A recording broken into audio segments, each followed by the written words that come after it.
Hi guys! In this video I'm going to show you how to make these bee and honey and sunflower themed yellow journals. And I show you how to do it start to finish in this video, so grab a snack or craft along with me. So the first step that I do is actually collecting the cereal boxes, eating cereal and whatnot. Then I actually cut my boxes at work. So I use a big, like, industrial cutter, not industrial, but like a machine, to cut my pieces. And I basically just decided somewhere along the way that I was going to make all of my cereal boxes so that the journal would be 6 by 8. That would make it easier for me when I'm like collecting all my papers and I'm cutting all my papers down and I'm collecting my fabric and stuff. So I just wanted to do all of my cereal boxes 6 by 8. So I already had a lot of these. I don't think I need to show how to cut this down. I utilize the side of the box to be the spine. Then I get a piece of fabric. So here's my fabric here. I already cut a couple of pieces off of the side. And I was trying to see if I could get 4, but it would be really close quarters. So I think I'm just going to make 3 out of this.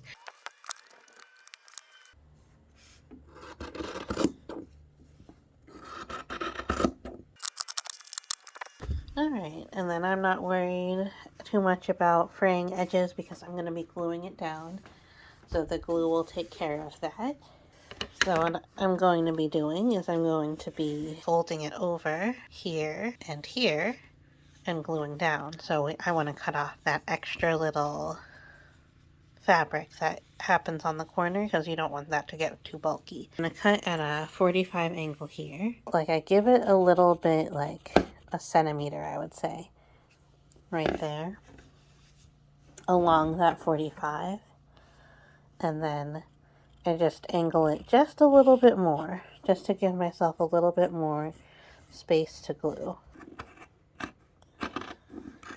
That's where I took the 45 part off. If I did just the 45 angle, I would get things like this would line up nice and perfect, but then I would have little edges of my cardboard poking out, and I don't want that. So I like to have that little centimeter that I can fold over like this, so I can get it nice and secure. And then the cardboard won't poke out anymore. So once you have the fabric cut out, you take your cardboard and you kind of center it, making sure that on all the corners you have a little bit that you can fold over. I like to glue, and I just use Aleene's tacky glue. Nothing fancy. And then I'm a little bit more generous on the edges where the fabric has to fold over. So first I do the little corners where you get that little edge in. And it might not stay down, but once we get the next part, it will. And then we'll do this edge here. Fold that over like that. And then that will start to keep those little tiny edges down. And I usually don't mind much if there's like any overlap glue here, because I always put another piece of cardstock here to hide everything. So if it gets a little messy, that's okay.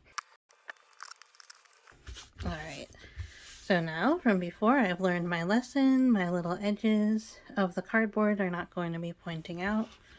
Also, as a little surprise, I did some embroidery on this to make a little kind of idea of a honeycomb. I'm not an embroiderer, so I'm not very good at this, so I didn't really want to show it as like how to do it, but I was trying out the honeycomb stitch, so that's what it looks like there, and it's not good, but I still kind of like the design of it, so I kept it on here.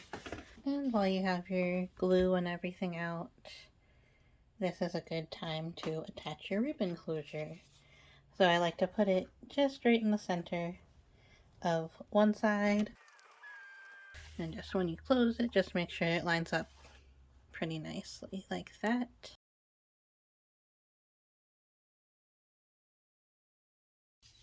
Alright, I'm trying some different things out for different covers. I love this inside part of a sunflower, like where all the seeds would be, that I stitched. Then I tried different techniques to do different petals, but I hate them all. I think it's just because I'm bad at embroidery, but I think what I'm going to do is just take these all out. I'm going to draw the petals on, and then if I feel like it needs a satin stitch, then I will add a satin stitch. If I think it looks good with just the marker or the pen that I use, then I'm going to just leave it at that, because I gotta get moving. It is Monday and the craft fair is Saturday, so I gotta get a move on. I think that looks great. I'm gonna glue that, and then I'm almost done with this one, and I'm gonna finish that up. All I need for these is just wings on these 4 bees. I did the flight pattern that they did. So cute. I love this one. Alright, I'll start with this top one. I don't think I showed this one. I did it on a live, so you can see me sewing the rest of this on a live, but it's so cute and so easy. So you go from the back to the front, you go to the front, from the front to the back right beside that, and then whatever direction you want the traditionally the daisy petal, but in this case the bee wing to be facing, like whatever clock direction you want it to go in, that's where you put the last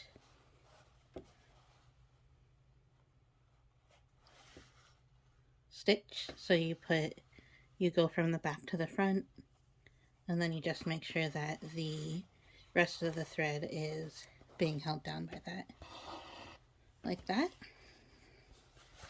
And then last stitch is you just stitch right as close next to that as possible, and that keeps it from moving around. I want 2 wings, so I'm going to do exactly the same thing except for the clock dial. I'm going to put somewhere over here. I love this flight pattern thing so much that when I have more time, I'm going to definitely another bee, like kind of like a bee garden thing. So I can practice different flowers and then I can just add the bees.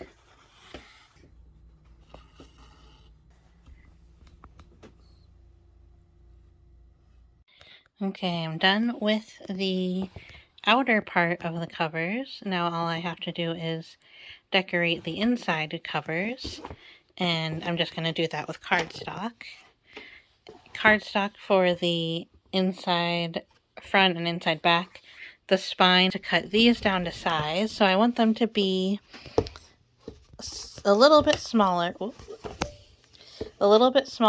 than the inside here, so that it can easily close 8. So I'll probably do 7.5 or even 7.75. So here's my cutter. I got this paper cutter from a co-worker. It was really nice of her to think of me.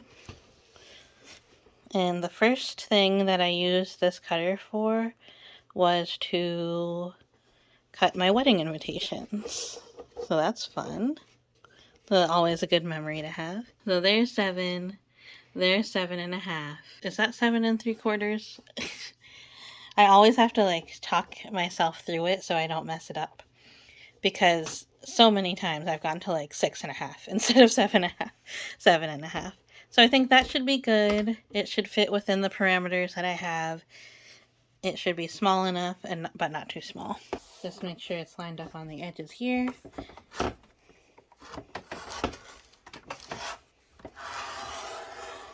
I'll cut it down. So I'm going a little bit less than 5.5. These I will save, the offcuts. So I can use the offcuts to make like journaling cards, but then of course I can use them to make the spines. So now I have these 2 that can be journaling cards, and these I can make into the spines. Okay, that fits pretty well. Perfect. Now, I still have these, and these I can just cut in half. So that's easy, that's 6.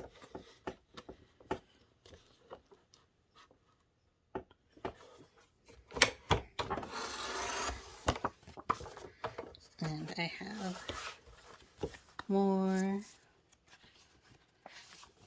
journaling cards that I can put in. So easy peasy. Alright, since I have my cutter out now, before I go ahead and glue the insides to the inside of the cover, I will go ahead and cut my papers down.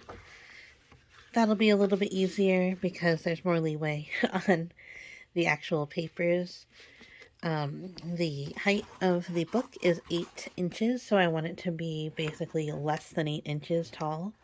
And then the width of the book is 6 inches, so I want it to be less than 12 inches wide because I'm going to be folding all the pages in half. So the 12 by 12s, those will be easy. Any 8.5 by 11s, those are already the right width, so I just need to cut it down for height. And if I have any that I really, really like the paper of and I don't want to cut anything off, then I'll turn them into folders. I'm going to put my cutter away. I'm going to get my scorer out. And then I'm going to score these. Half of these are decorative and half of them are like kind of more plain. But I'm going to turn all of them into folders. Making folders out of these 12 by 12s for a 6 by 8 is really, really easy. So you score at the 6. Okay, so you score at 6, which is half. So make sure if there is anything that you want facing up, it's sitting in the right orientation. And you're splitting in half all the way down the middle. And then turn it. And then the top is on your left-hand side, and then you score at 8. Or if you want to make sure it doesn't poke up anywhere, you can do 1 less than 8, which is what I tend to do to give me a little bit more wiggle room when I'm folding everything and putting everything into the book. So now, fold it here, and fold it down the middle, and then you would get a folder. But before I do that, I'm going to make some cuts. And for the folders, I usually do, I make them a different folder, like, look. So for this one, I like to keep as much of the pattern as possible. So I'll put a slit down the middle and then maybe do just like a little, like taper, kind of like a V, like that. So the way I'll do that, along this one,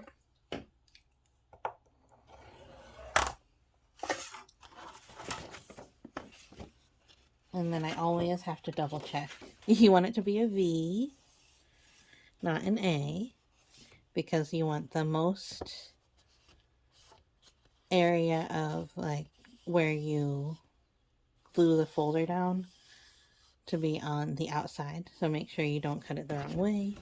It can be really easy when all of your things just look like this and you cut along that line. And then I'll use this one as my template for the rest of them. And then when you do this, just make sure all the folds are the right way. And then you just go through and where the center line is here, you can just cut down like this, but then things get a little bulky in the center, so I just cut a little sliver here. Like that. Then you have a folder like that. You have space for it to expand even after it's glued down. And then it's not bulky when the folder closes. I'll just kind of make like a rounded kind of shape. And then all at once the folder is finished. And I just have to secure the edges down, and then you have a folder. Alright, this next part's pretty easy. You just fold all of the papers. So any of the papers that I left bigger, I'm just going to fold them up a little bit. So this one here is a pretty good indicator of the largest size that I can make it. Nothing can be bigger than this or it won't fit. So some of the folders are, or some of the like flips or like the, you know, folded over parts or little pockets that I make, some of them will be from the bottom and some of them will be from the side. So I'm going to use this as a template to make sure that all of the folds that I make fit inside of this.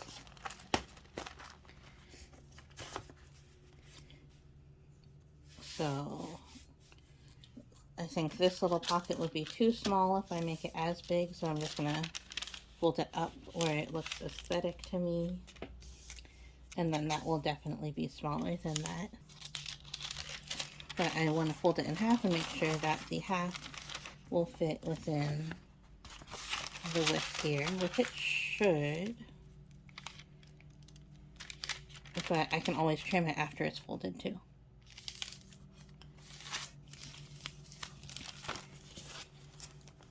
Alright, that'll do. I don't think I have any that are longer than 12, so I'll take a 12 and show you what I mean by a side pocket. So if I were to fold this in half, it would fit within this, but it would be really, really close. So I want to give this the opportunity to have a side pocket. Alright, so same thing. I'm going to fold the side pocket to an aesthetic place. And now this is not going to be in the center of a signature, so it doesn't have to be even Stevens. So it can be like as long as it's within the parameters. It could be like this. So you see how it's not like completely even. It doesn't make anything too small. This one's smaller, but that's totally fine. It makes it for a more interesting page setup when you layer it with other pages like that. And then on this side, you'll still have that pocket. So that's how I fold my side pockets. You can also fold side pockets out of the little guy that got cut off. So this is like the 8-inch and this is the 4-inch piece, and this is 4 by 12, but you can still make a little, you can just go ahead and fold this in half if you wanted to have like a full page like that, or you can make another little itty bitty pocket for a little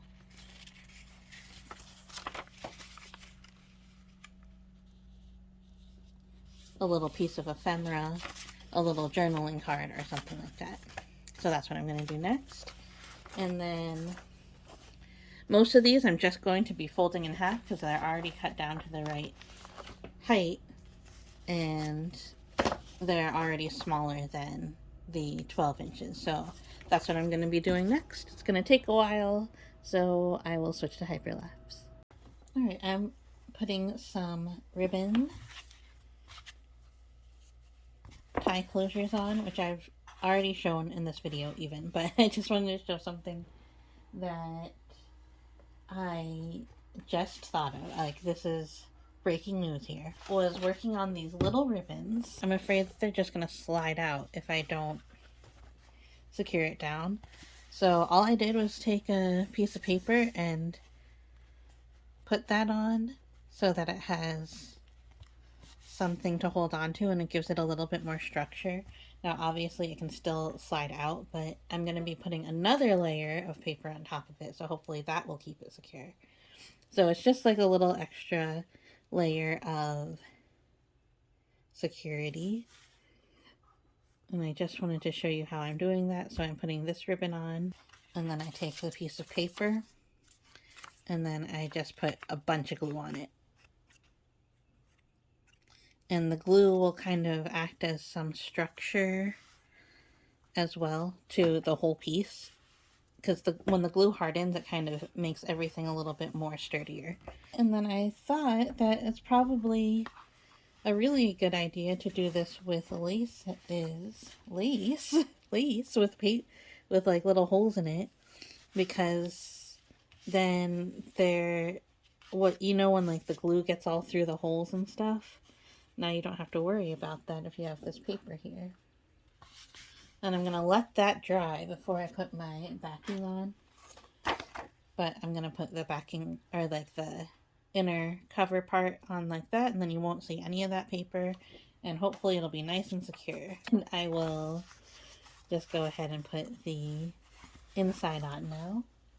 So you can go back to the tacky glue for this, or you can use both, or you can use the Tombow Mono, but I'm probably going to just use both. I'm just going to put a bunch of glue around the fabric here, and then I'm going to take this side of the Tombow Mono Aqua and just use it to spread out a nice layer on the inside here. And then I'll put the spine on first and make sure that it fits when I close it. Looking good. And then this on this side. Oops, I got a little glue here. And let me scrape that off. Alright, so I stick it on lightly like this, and then I close it to make sure that the paper all clears each other in the fold there, because you need a little bit of extra space.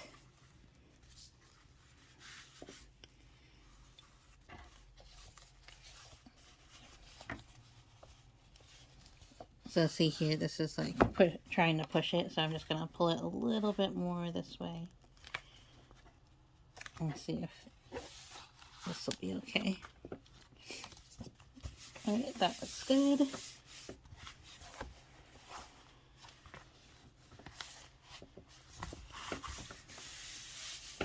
And then I'm pushing everything down.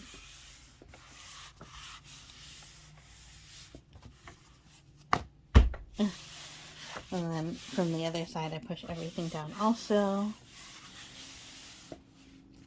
I'm going to put it off to the side, and then I will keep doing that for the rest of them.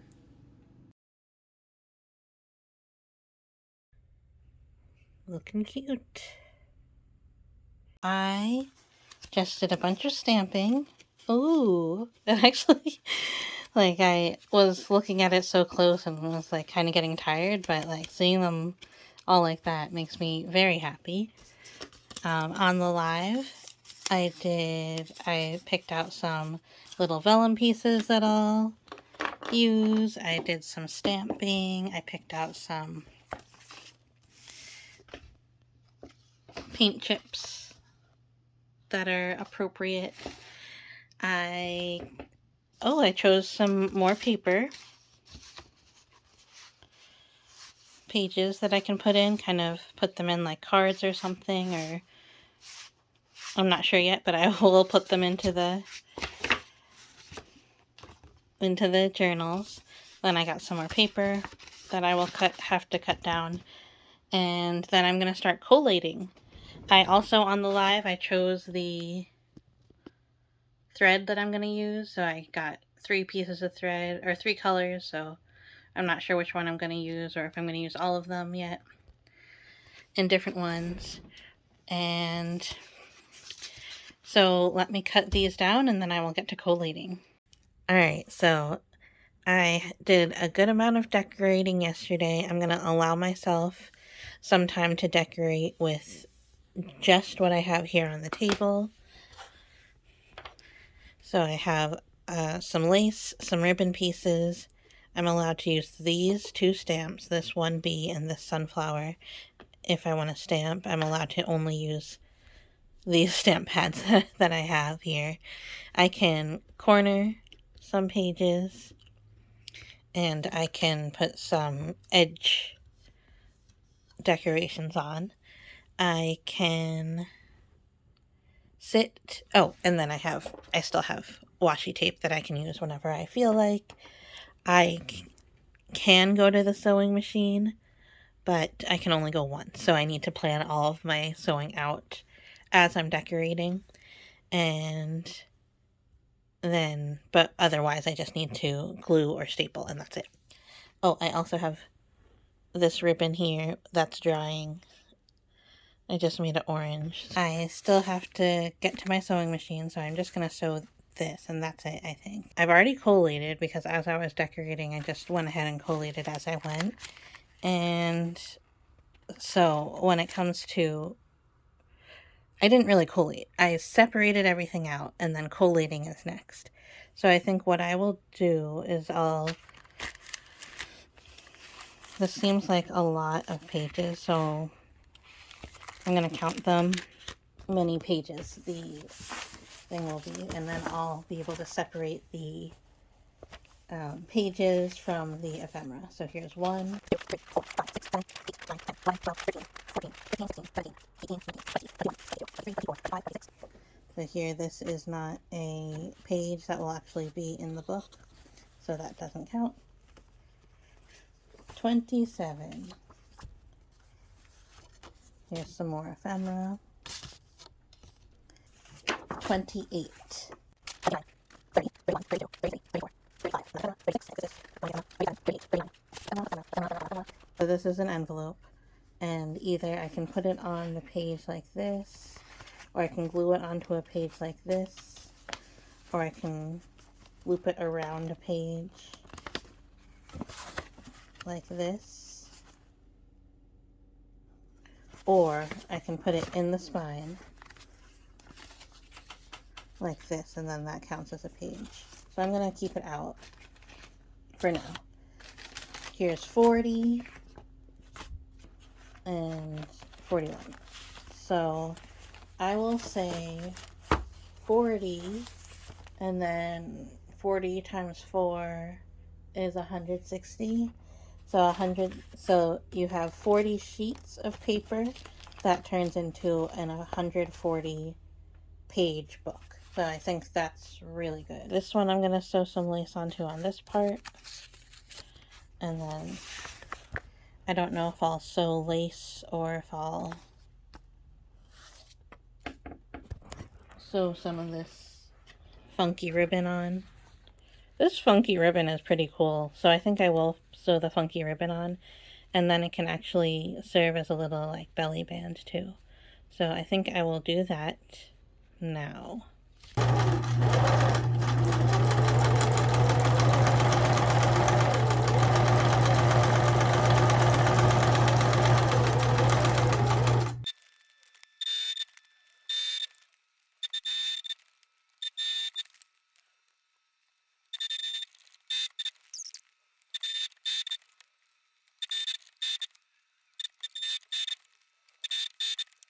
Okay, sewing's done. I have to be done with decorating even though I have 25 minutes left. My brain didn't tell me to decorate more, so I'm not going to. But the sewing's looking good. I liked how I made these little like floating pocket ideas to start making the templates. So I have this template here that I will cut down. It's already folded in half, so I just have to cut a little bit off the top and the bottom to make it fit perfect. And I just want to make sure that all of the spines, because I make the book covers from recycled cereal boxes, not all the spines are going to be exactly the same, so I just want to double check. So I'm going to make that template first, and then I will cut it down. Just push the template that I have. So this is just like an off-cut piece of like cardstock. That's what I'm using as my template. So I'm just going to take it and fold it like that so that I can see where the side is. It should be about 2 inches. Now that should fit in the spine. Alright, if I close the book, it still fits in there, so that's a good template. Now, I'm just checking to see if it fits in all of them. So this one's a little bit smaller. And the reason I'm checking is to just see where I can put the holes. So I'm going to make my template a little bit thinner because some of them are a little bit thinner. But just a little tiny bit. So I'm going to just cut a little bit more off the side. And I'm going to use this as my template. But I'm going to take a piece of paper so that I can fold it up and find all of the markings that I want, because this cardstock I don't want to be folding it up because then it'll be too fragile, and I want the holes to be good. So let me just take an exact copy, and then on this paper I can fold it up as many times as I want because I'm not going to actually use it to make my holes. I'm just recycling an old crossword puzzle that I've done already. So I think I'm going to keep it easy for myself because my hands are so tired today from doing all this folding and everything. So I think I'm going to do a 3-hole pamphlet stitch. So I'm going to want one in the center and then 2 towards the top, but not too far up.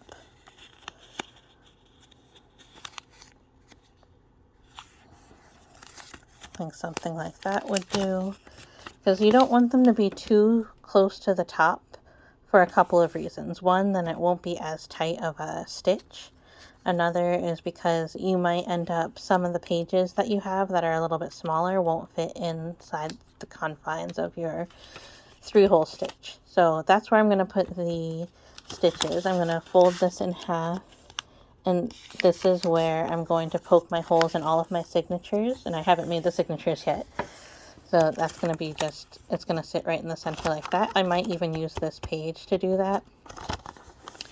But I didn't decide how many signatures I'm going to have. I think I said that there were 40. So I think 4 sets of 10 would be good. But 5 sets of 8 might be better. So I think I will do 5 sets of 8. And so that means I need 5. So I'm just going to take my awl. We'll use that to make the holes in this page. So I can't see any of the lines that I made. So let's see.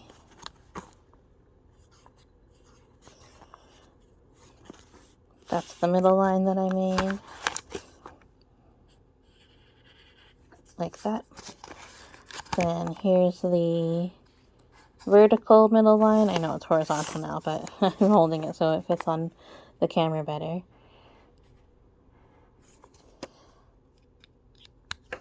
Right? So it'll be 1, 2, 3 is in the center, and then on the opposite side it'll be 4, 5. Let me just poke it so you can see what I mean.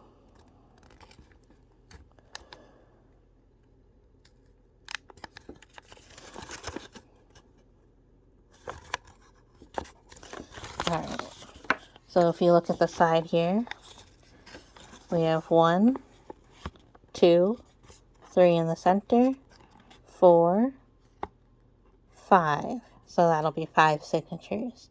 And now I just want to make similar holes, these folds that I made over here off to the side. So now I have my little guide, and then I'm going to go back to the thicker template, and I'm just going to mark some holes in there. So just through all the holes I made in the paper, the crossword puzzle, I'm making those same holes in the thicker paper template, the cardstock template. And that cardstock template is what I'm going to use to make the holes in the spines. And then this paper template, as long as it holds up for me, is what I'll use to make the holes in the signatures. And I will show that process so you can see what it is. But now I have my template here, and I can just take this, put it on my spine like that. Just make sure that it's centered, or that it's touching the top and the bottom of the book. And then take my awl, and like, I usually, what I do is I make little holes with my awl through the spine, like this. Go through, make all, let's see, this is going to be 15 holes. And then take the template away, and you have those little holes there. Then on this side, you can see just little tiny holes. Then I go from the outside in, and I go all the way up my awl. Like that. And I like to go from the outside in for these because that keeps the, like, all of the fabric that gets pushed to the side, that pushes it in so that it's not visible from the outside of the journal. So I think some people might not know what an awl does. So because an awl is useful for a lot of different things, it makes it easier to make these like holes through something. Obviously it's like a pokey stick, right? But it's better than using, say, a hole punch, because it starts here in this, like, basically at 0, and then the gauge gets bigger and bigger, right? Instead of like removing part of the fabric, it actually just makes a tiny little hole, and then it pushes everything to the side. So the threads are all still intact here. I don't know what that means when it comes to leather and whatnot, but like with paper, it does the same thing. Like, all of the paper is still there. I'm not removing any holes. Like when you use a hole punch, you get like all the things that come out. The paper is all still there. So because I'm putting the signatures on top of it, it kind of cleans that all up for me. But if you don't like the look of that and you want to use a hole punch on the inside, then go ahead and do that first before you make your awl holes. But still, if you're using any fabric on the outside, it is best practice to use an awl because it just pushes the threads off to the side. Alright, so these are all the papers and the folders and everything. So I want to make 5 signatures. So what I'm doing is I'm separating out the paper into the different signatures. Anything that's just a something that's going to be like put into a folder or put into a pocket, I'm going to put to the side. And then just kind of try to distribute everything in an aesthetically pleasing way and functional way. Spread out the folders, spread out the different colors. And I just take one of the piles and I decide out of what I have here, what do I want to be the front page. I probably want this really nice yellow to be the front.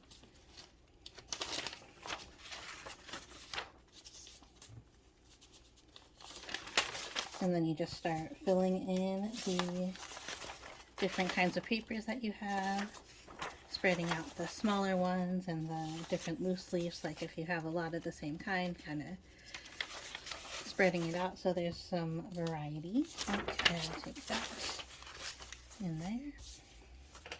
And then that's a signature.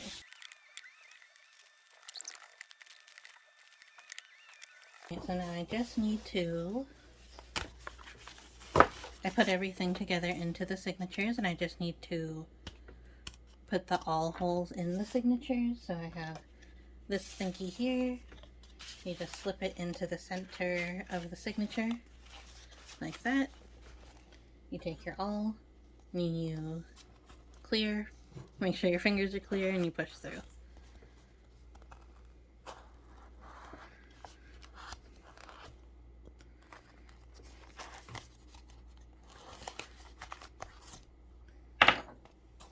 Right, then to find the right length of your twine, you find the bottom hole to the top hole, measure that once, twice, and 3 times. I've already done that, so I have the length right here, and then you just do your 3-hole pamphlet stitch. This is my last one, and I am so ready to be finished with these. And I've explained how to do pamphlet stitches in other videos. I will link to one of them. I'll put a card up to show that. Just at the very end, you put your needle through, back through the center, then you even out the strings here. One string on one side of the center string, one side of the other, and do a nice tight knot. And the signature is in the book. So I'm going to finish up the other 4 signatures and then one last step. Alright, last step, I just have to put the ephemera and little tuck-ins into the tuck spots and pockets and folders, and then I'm done. Thank you so much for watching this video. I hope you learned something.